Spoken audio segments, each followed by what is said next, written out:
So hi, welcome to End Credit Reviews on episode of After the Credits on End Credit Reviews. It's just me, Tyler, this time from End Credit Reviews, and this is my review on Zootopia 2. Now, the first Zootopia movie that came out about 9 years ago, I think it's a great film. Honestly, I think it's the best Disney movie made in the past roughly 10 years, and it's the last Disney animated movie, or at least any movie, animated or live action from Disney, that I would say has definitely lived on to become a classic. Yes, it's true, I do think that Moana is overrated. Fight me.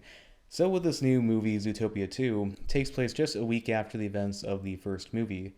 We have officers Judy Hopps, voiced by Jennifer Goodwin, and Officer Nick Wilde, voiced by Jason Bateman, are trying to protect Zootopia but come across a conspiracy involving a snake who is voiced by Ken Ho Kwan. So Zootopia 2 was a movie where as it started at first, I was thinking this movie is going to be kind of rough and a little all over the place. But as it kept going and going, the movie definitely got better. I really liked the interactions with the two main characters. They really have great chemistry and really nice voice acting work from the two leads of the movie. And of course, they're thinking to themselves, like, our differences here and there. Like, in a way, you can admire Officer Judy Hopps with how she's someone who wants to do the right thing, but sometimes that can come at a cost of not considering what Nick feels, or at least considering him. And the problem with Nick is that sometimes he doesn't care enough about others, or at least anyone outside of his partner Judy. This movie definitely had a lot of excellent comedy throughout. I'm not going to spoil what happens in this movie, but there's a lot of physical comedy and some verbal stuff here and there, which is pretty good.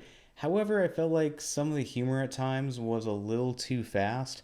There are some moments where the humor can come off as kind of a little bit too fast. Like sometimes they're trying to cram too many jokes into the movie at times. Sometimes I felt like it was going too fast, like it's meant for the, TikTok crowd. Now this movie does have another cliche of a surprise villain, which I know is a mild spoiler, but keep in mind the movie is a mystery film similar to the first Zootopia movie, which I would say is passable, even though I am against the surprise villain or the twist villain cliche in various Disney movies, or at least specifically their animated movies of the past roughly 15 years or so. I did think that it worked in this movie, and again, not to spoil anything, but you'll know what I'm talking about if you have seen this movie or when you do see this movie. I think the animation for the most part was impressive, but there are some points in the movie, especially during the moments where they're inside the police department, felt a little flat, and maybe they could have spent more time polishing those up. I just felt like regardless, there's some pieces of animation in this movie that I'm like, yeah, that could have used a little bit more polish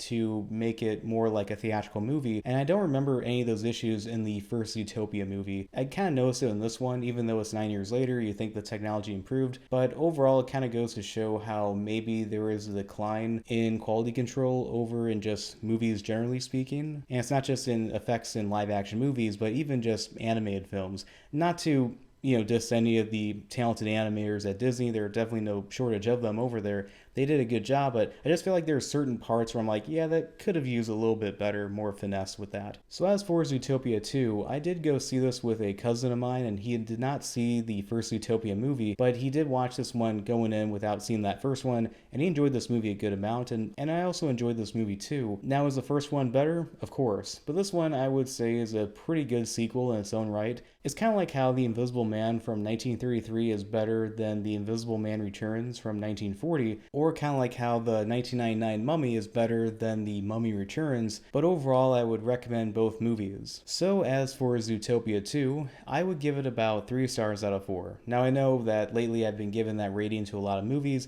I just been getting lucky with various movies I've seen in theaters, and I'm just very picky what movies I've seen. That doesn't mean I didn't have any disappointments this year, especially the Wolfman movie, or Tron Ares, or even The Running Man. So anyway, this is Tyler from End Credit Reviews, and I hope you enjoyed this video of After the Credits on End Credit Reviews, and I hope to make a lot more in the future. Please like and subscribe.